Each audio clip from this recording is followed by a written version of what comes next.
In this video, we're going to be doing a graphing example using one of my favorite beverages, beer. It cost Moe's Brewhouse, another microbrewery, $35,200 to make 1,000 cases of beer and $45,600 to make 3,000 cases of beer.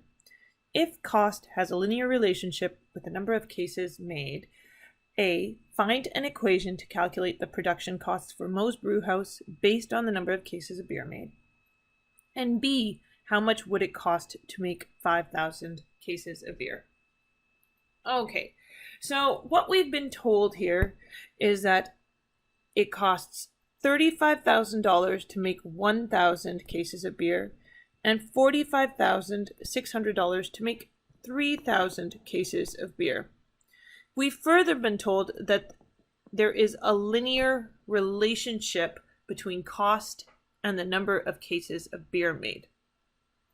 So let's first put this on a plot. So here I've plotted those two costs based on production levels. So we have production levels on the horizontal axis and cost on the vertical axis.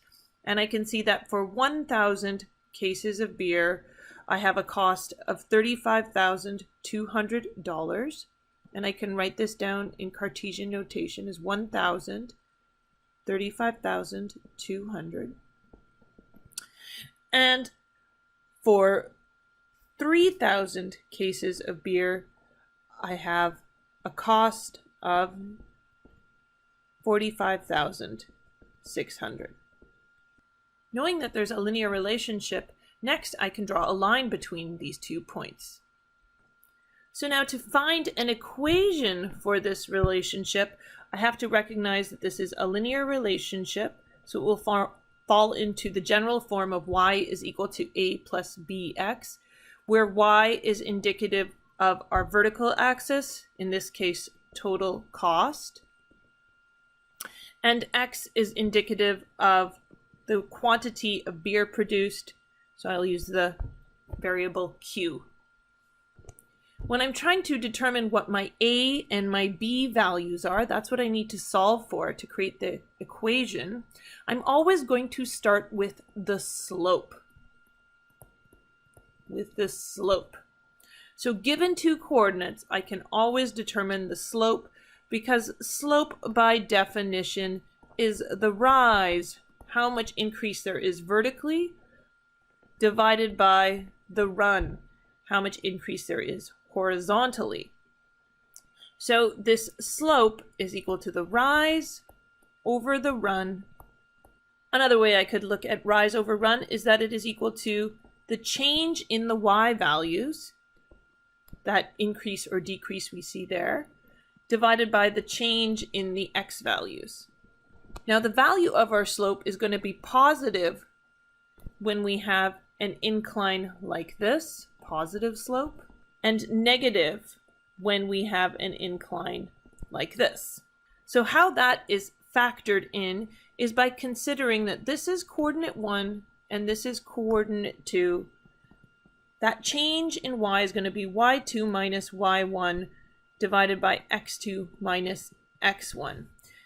If I have a positive slope, both of these values will be positive, and therefore I'll have a positive slope.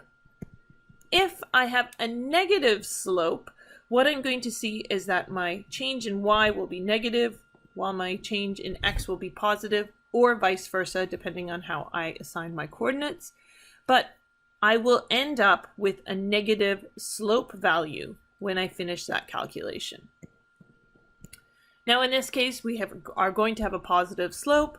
My y2 value is going to be this 45,600 minus 35,200, and my x2 minus x1 will be 3,000 minus 1,000, and this gives me 10,400 divided by 2,000, or 5.2. So that is my B value.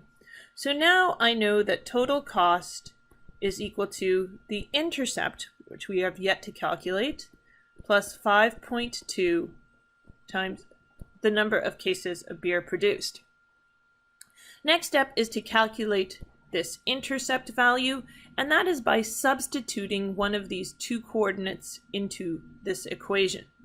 So let's take our coordinate 1 of 1,000, 35,200, and substitute that in. This is for my quantity, this was for the total cost. So I have 35,200 as the total cost for some unknown intercept plus 5.2 times 1,000. This gives me 35,200 is equal to, let's give us a little bit more space here, A plus 5,200. And when I subtract that on both sides, minus 5,200 on both sides, I get 30,000, is equal to A. So now I know what my A value is. I have the cost equation. Total cost is equal to 30,000 plus 5.2 times the number of cases of beer produced. Now I can always check that I've done this right by substituting the values for the second coordinate into this equation. So for the second coordinate, I had 33,000, 45,600.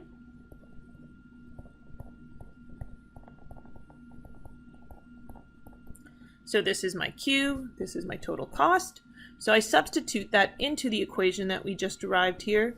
45,600 is my total cost, is equal to 30,000 plus 5.2 times 3,000.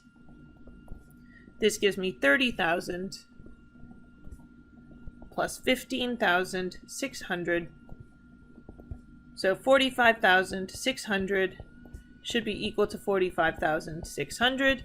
Indeed, if this is the same on the right hand left sides at the end of this process, this is our check to make sure that we came up with the correct linear equation. Now for part B, how much would it cost to make 5,000 cases of beer? So 5,000 cases of beer, I could normally read this off the graph, but our graph here did not extend to 5,000. So we're going to try a different approach, and that's by substituting that into our equation. So we're looking to make 5,000 cases of beer. So our total cost equation is 30,000 plus 5.2 times the number of cases of beer. So total cost will be 30,000 plus 5.2 times 5,000. This gives me 30,000 plus 26,000, so that my total cost is $56,000 to make 5,000 cases of beer. So there we have it. That's how you can come up with your linear equation given two coordinates, as well as perform calculations using that linear equation.